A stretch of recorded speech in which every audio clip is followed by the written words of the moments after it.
Zen Buddhism by the numbers, number 4, the Four Noble Truths. The second truth, the origin of Duka. Mumonkan, case 29. The sixth ancestors, your mind moves. The wind was flapping a temple flag, and two monks started an argument.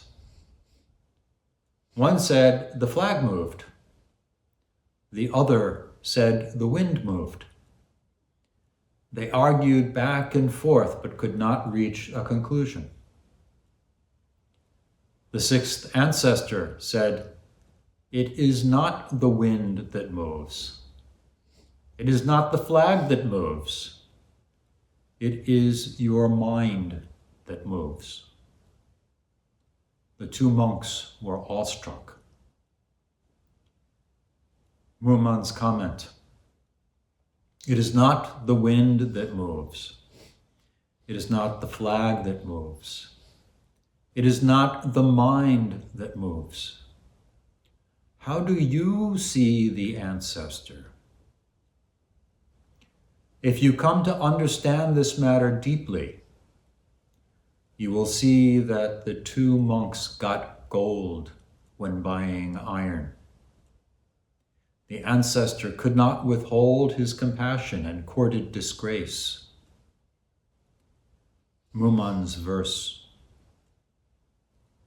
wind, flag, mind moving, all equally to blame.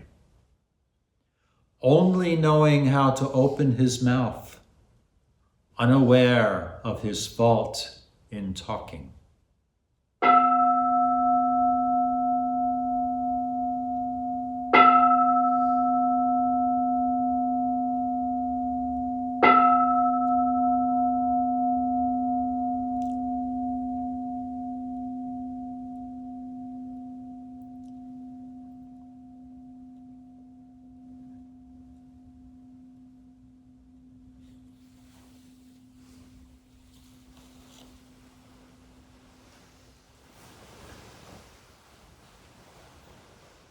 Good afternoon.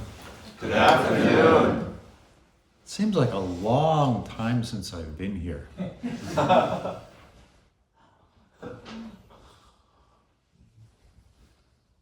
But I have been with you all on Zoom, and in my heart I've been with you all this entire time. So today is Soen Roshi Memorial Day. Soen Roshi was born on March 19th, 1907.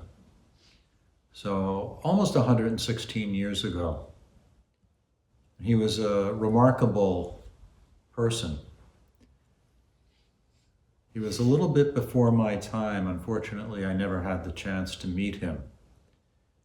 Shinge Roshi may be one of the few remaining students to have actually studied with Soen Roshi personally. He was a student of literature at Tokyo Imperial University, and he revered the poet Basho, the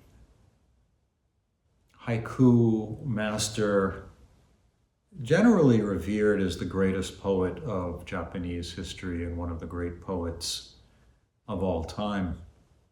He took Basho as his exemplar both in his life and in his poetry.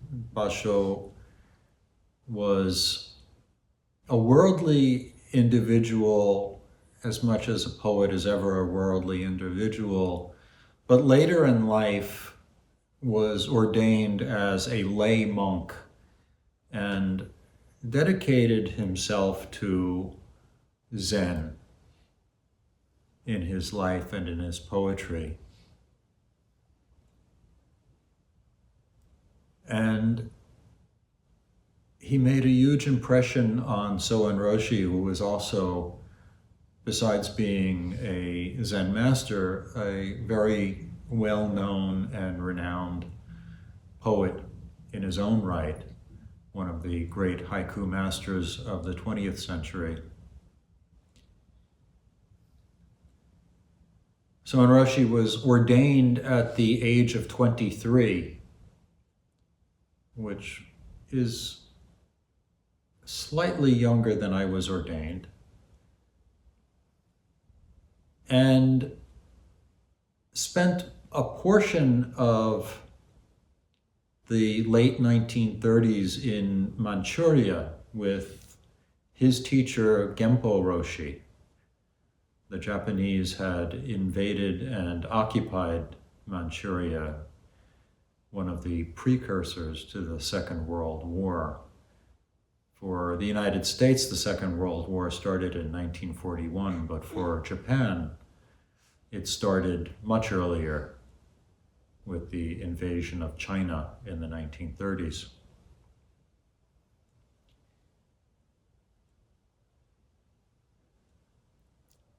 Soen Roshi was ordained as the abbot of Ryotakuji at the age of 43, so 20 years after he was ordained in 1950. And from his earliest times as a monk, very soon after he became a monk, he developed a friendship with Nyogen Senzaki, who was a Japanese Zen monk and Zen teacher who had studied with Soen Shaku, who was the first Zen priest to visit America. And under Soen Shaku's guidance, Nyogen Senzaki stayed on in America and lived the entire later half of his life in the United States, endeavoring to spread the Dharma. He was an admirer of Soen Roshi's poetry, and that's how his friendship began. They exchanged letters, and soon there was a steady stream of letters going across the Pacific Ocean between the two monks. And I have to assume that it was through that friendship with Nyogen Senzaki that Soen Roshi developed the idea of spreading Dharma to the United States, eventually sending his student, Edo Roshi, first to Hawaii and then to New York. I want to read to you a little bit from this book, Namo Daibosa, which talks about the transmission of Zen Buddhism to America. And it deals with Nyogen Senzaki and Soen Roshi and also Edo Roshi. And I'd like to read to you the first talk that Soen Roshi ever gave in America. This was at the Theosophical Society Library in San Francisco in 1949. So just before he was ordained as the abbot of Ryotakuji. He says, "Friends in Dharma, as a monk from the Far East, I want to read aloud the three objects of the Theosophical Society.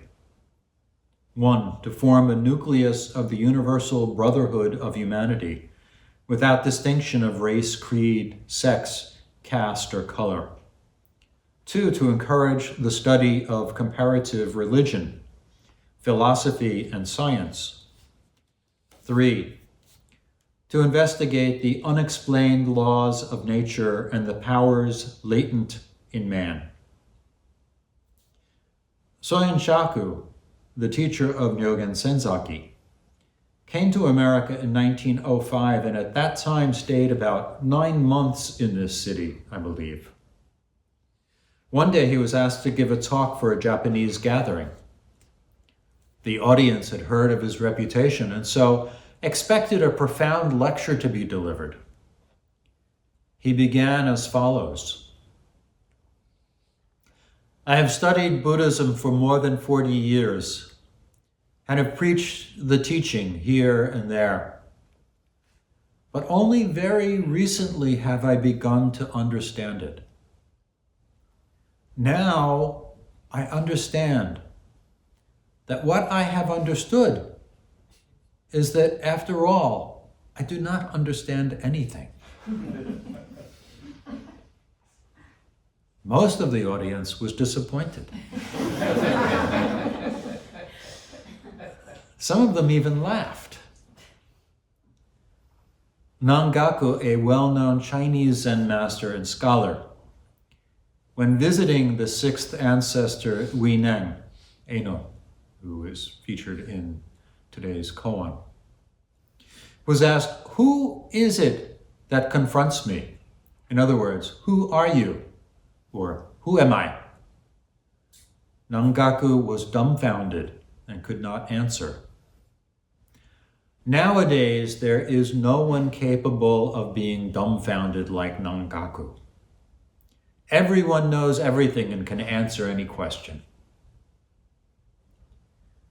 Wolfgang von Goethe, whose 200th anniversary is this year, said in his Faust, "I have, alas, philosophy, medicine, jurisprudence too, and, to my cost, theology, with ardent labor studied through. Here I stand with all my lore, poor fool, no wiser than before, magister, doctor styled.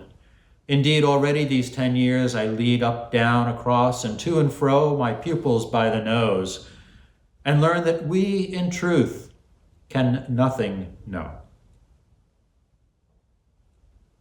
This "we in truth can nothing know," or "I don't know anything," is exactly the point of Zen. We Zen monks apply ourselves day after day, year after year, to the study of the unthinkable.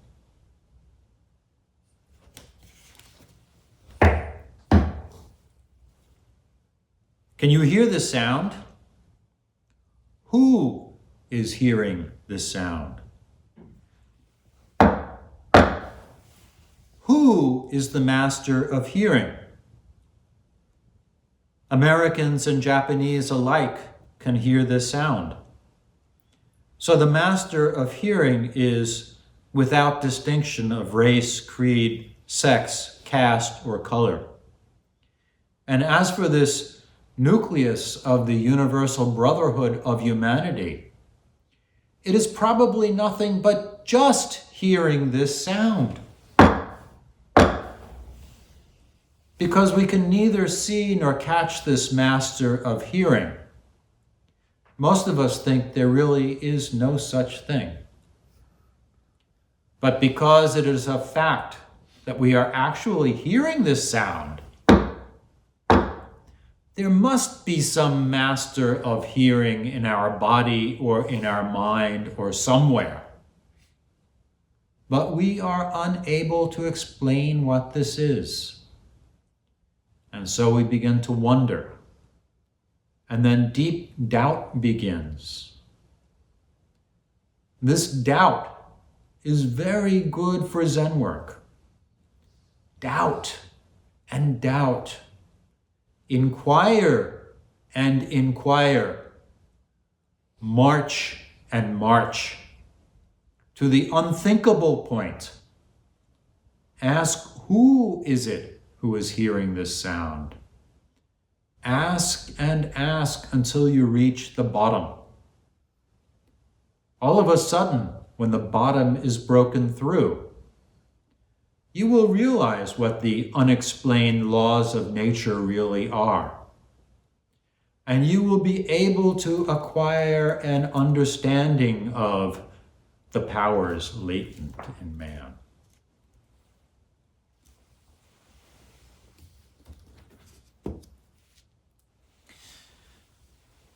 So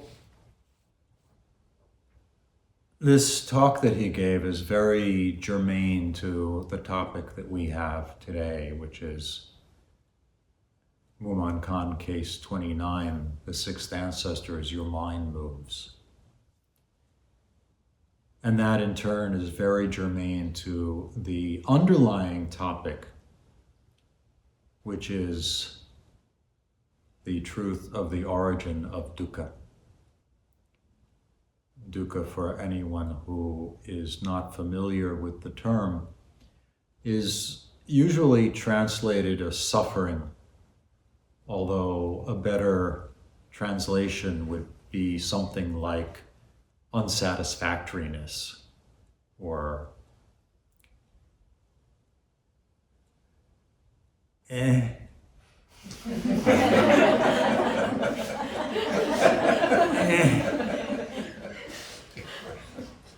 suffering is such a grand word. It's so dramatic. It's so noble. But that's not it. It's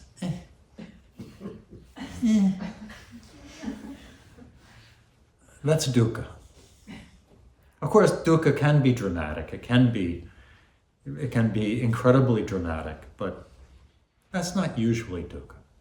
Dukkha is usually just the pebble in your shoe, the door slamming in your face, the argument that you lose, and afterwards you think, I should have said this. That's dukkha. Dukkha is with you all the time. And even when things are going right, and this can't last, that's dukkha too.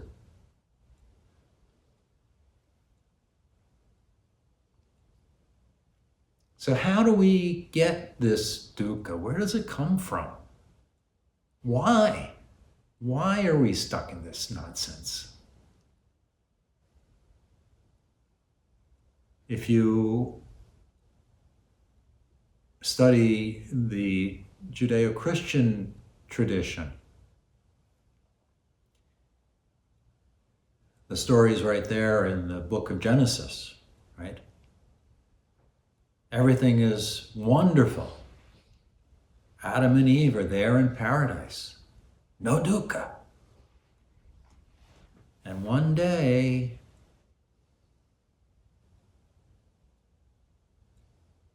they do something they were told not to do. They eat of the fruit of the tree of the knowledge of good and evil. And all of a sudden, dukkha. All of a sudden, they look at themselves and say, whoa! I don't have any clothes on. I gotta hide the stuff.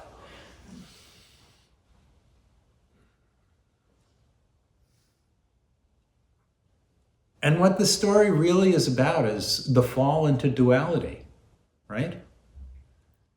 They're going along, everything's great. They are absolutely one with everything.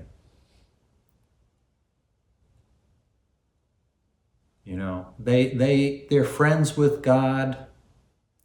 They are absolutely having a great time. And suddenly they fall into this is good and that's bad. Naked, bad. Hunger, bad.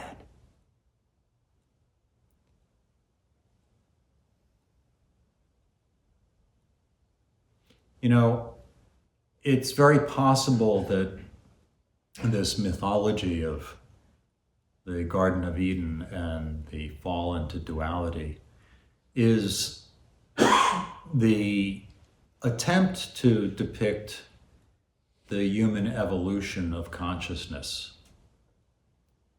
depicting it in a poetic fashion. At some point or another, humans became self-aware, became self-conscious.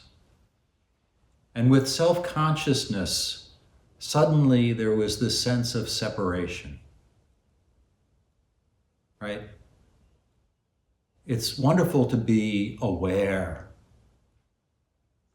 but suddenly they're aware of, I'm here and God is there. I'm here and the universe is there. Just like we're aware sitting here, I'm here and nirvana is there.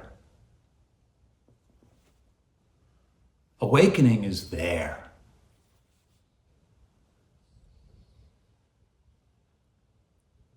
And we're stuck. And we're stuck.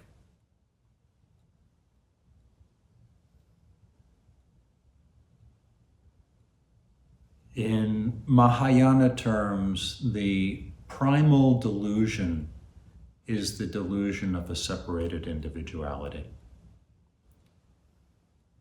I've just summarized the Diamond Sutra for you.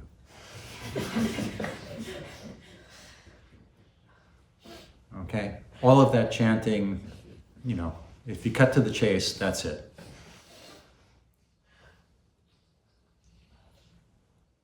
We have this sense of, I'm here and you're there. I'm here and New York City is somewhere outside that door.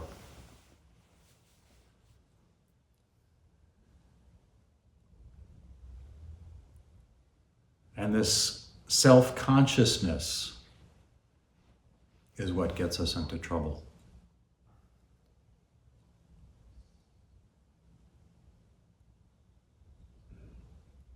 I mentioned in my opening remarks that one of the first teachings given by Shakyamuni Buddha after his great awakening was the fire sermon. So I'm going to read you the fire sermon, or at least parts of it.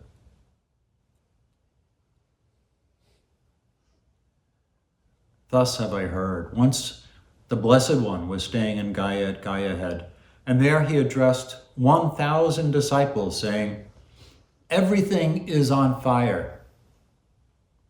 How is everything on fire? The I is on fire. Forms are on fire. Awareness of the I is on fire. Eye contact is on fire, and whatever arises from eye contact, experienced as pleasure, pain, or neutral, that is also on fire. What fuels the fire? The fire of passion, the fire of aversion, the fire of delusion. The fire, I tell you, of birth, aging, and death, of sorrows, lamentations, pains, distresses, and despair. Then he goes on to enumerate all of the senses. The ear is on fire, and he repeats, as these sutras often do, the entire formula. Sounds are on fire. The nose is on fire. Aromas are on fire. The tongue is on fire. Flavors are on fire. The body is on fire. Tactile sensations are on fire. The intellect, ideas are on fire. Awareness of intellect is on fire. Intellect contact is on fire. And whatever there is that arises in dependence on intellect contact, experienced on pleasure, as pleasure, pain, or neutral, that's also on fire. Realizing this, the instructed disciple becomes disenchanted with the I, disenchanted with forms, disenchanted with I awareness, disenchanted with eye contact, and whatever arises from eye contact, whether experienced as pleasure, pain, or neutral. They become disenchanted with all of it. So what does this have to do with the origin of dukkha? And what does it have to do with the sixth ancestors your mind moves? When he talks about fire, it means dukkha. He means the unsatisfactory nature of existence. Why is it unsatisfactory? Because it breeds grasping, it breeds aversion, it breeds delusion.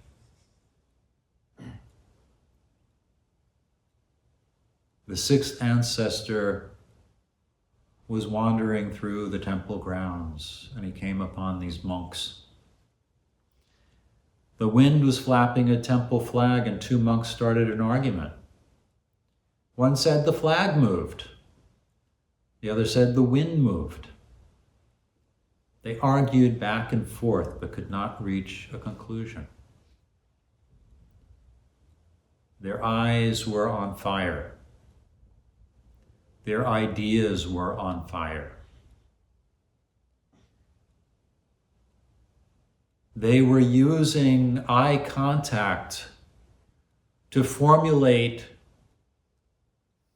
an idea of a separated individuality. Not only by seeing the flag is over there and me over here, but formulating all sorts of ideas about, well, the flag is moving because the wind is moving, and holding on for dear life to this opinion. And somebody comes along and says, it's not the wind, it's the flag is moving. Who cares? Does it matter? No. Their minds were moving. Their minds were creating this fantasy out of whole cloth. I'm right, you're wrong.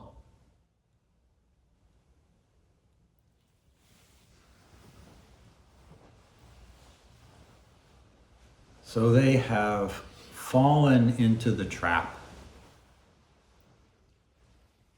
of, I'm right, you're wrong. I. Maybe one is right, maybe one is wrong. Who cares? It's a trap.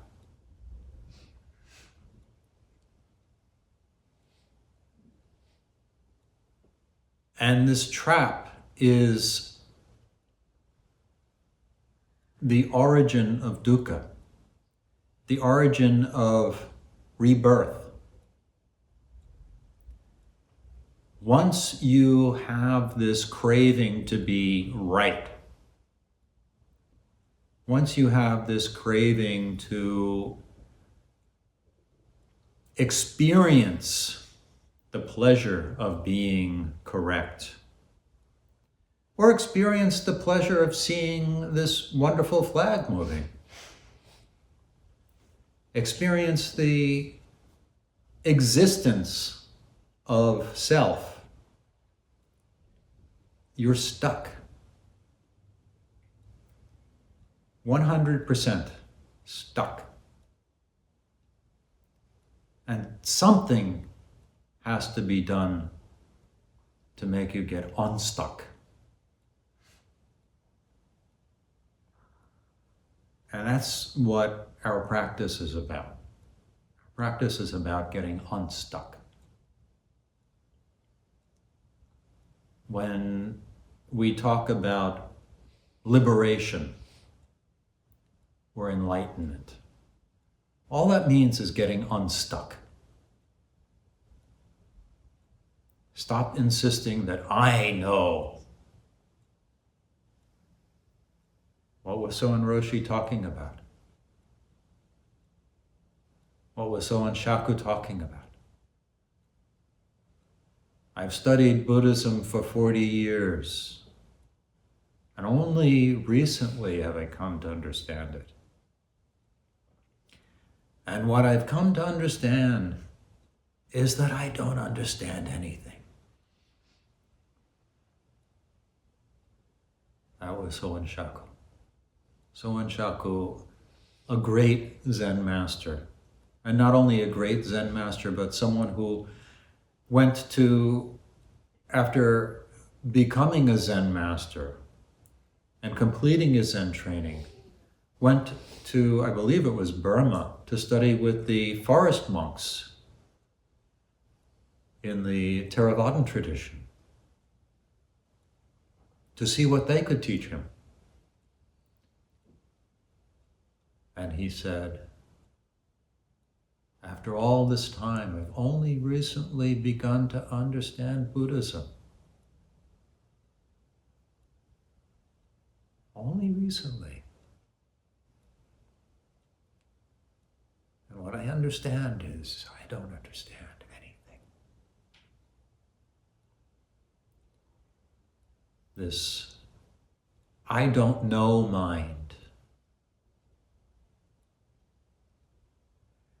And there's a difference between the I don't know mind of one who has inquired deeply and plumbed the depths and come to the wonderful realization that they're free. They're free. Free from the need of having to be right.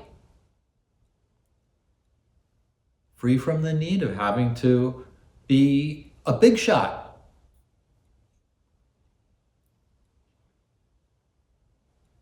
Free from the need of having to say that the wind is moving or the flag is moving.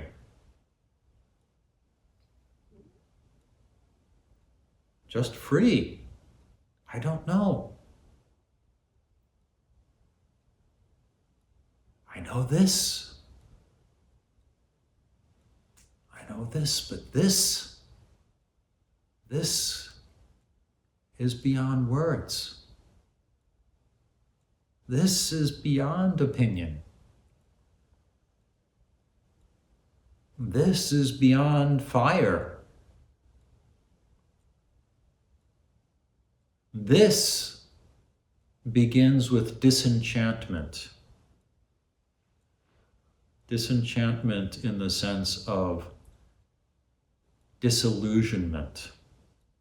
Disillusionment in the sense of giving up your illusions, your delusions.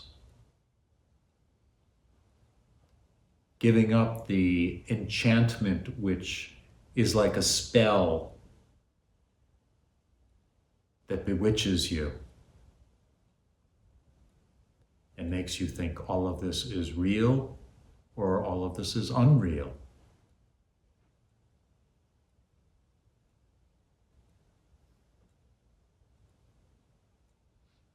In another koan, Kyozen has a dream. And in his dream, he goes to Maitreya Buddha's place. Maitreya is the Buddha to come, some billions of years in the future. And he's told that he has to give a Teisho. And he gets up and he says, the truth of Mahayana is beyond the four propositions and transcends the 100 negations.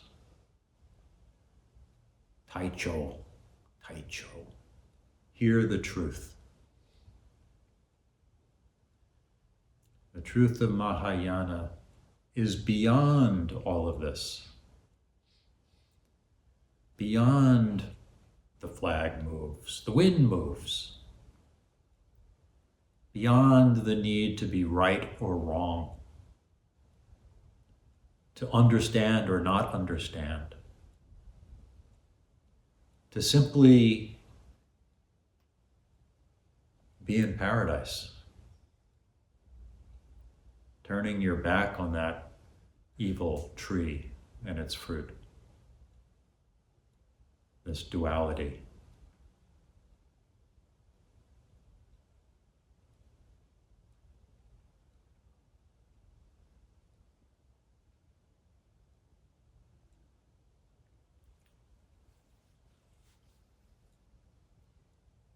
I still have a little bit of time, so I just wanted to talk a little bit about mistakes. And we all make them. Some of us make them and are aware of them. Some of us make them and are unaware of them.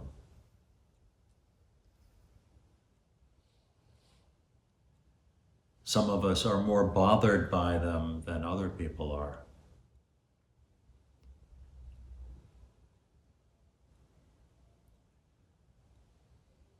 And what I really want to say to you is be grateful for your mistakes, whatever they might be. And don't regard them as mistakes. In the absolute sense, there is no mistake. The universe never makes a mistake. So whatever you do, you're doing exactly what the universe had in mind for you to do. So in the absolute sense, even the most bonehead thing that you can do is not a mistake. And in the relative sense, whatever your mistake might be, if you realize it, it's no longer a mistake. It's just a teaching moment. This morning, I did a really bonehead mistake. Somehow or another, I put on my kesa and I forgot to put my zagu, my bowing mat, on. And so I got to morning service and I had no bowing mat.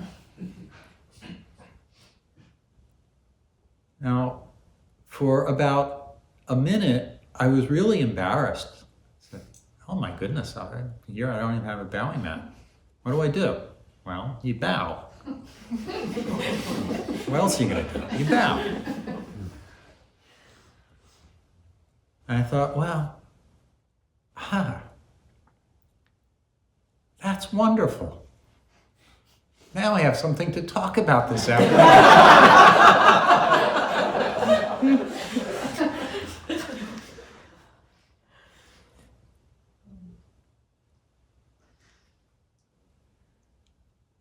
And every mistake is like this.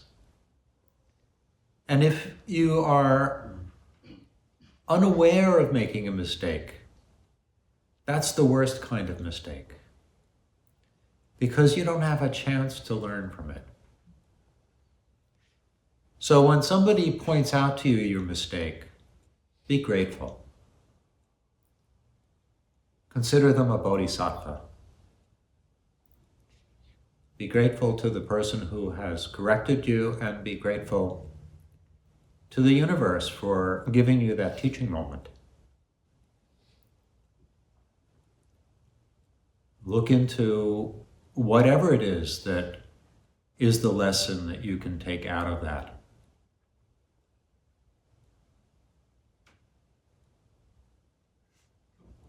It's much better than, oh, I can't believe I did that. How horrible.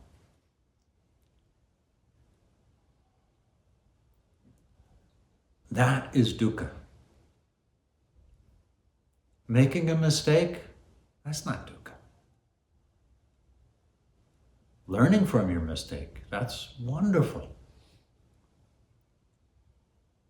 Holding on to the mistake, that's really a mistake.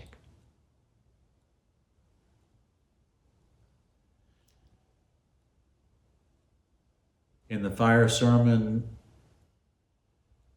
Shakyamuni Buddha talks about fire and how it's related to dukkha. But there's another kind of fire, and that is the fire in which you burn everything. You burn your mistakes. You burn your ego. You burn your self-importance. That is when you fully embrace whatever task you're engaged in. Whatever it is that you are doing, walking, eating, going to the bathroom, doing zazen, lying down to go to sleep.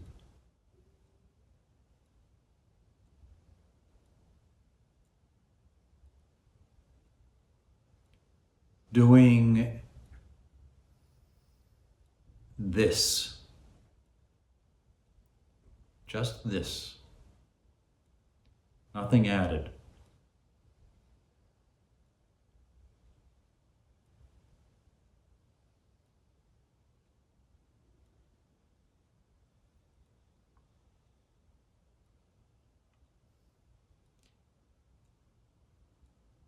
Doing this without the mind moving,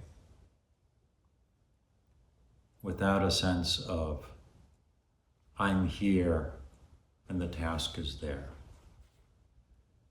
I'm here and the goal is there.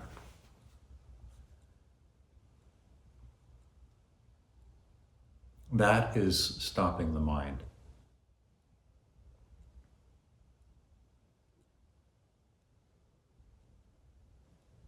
There's no wind, there's no flag, there's no mind moving, just this.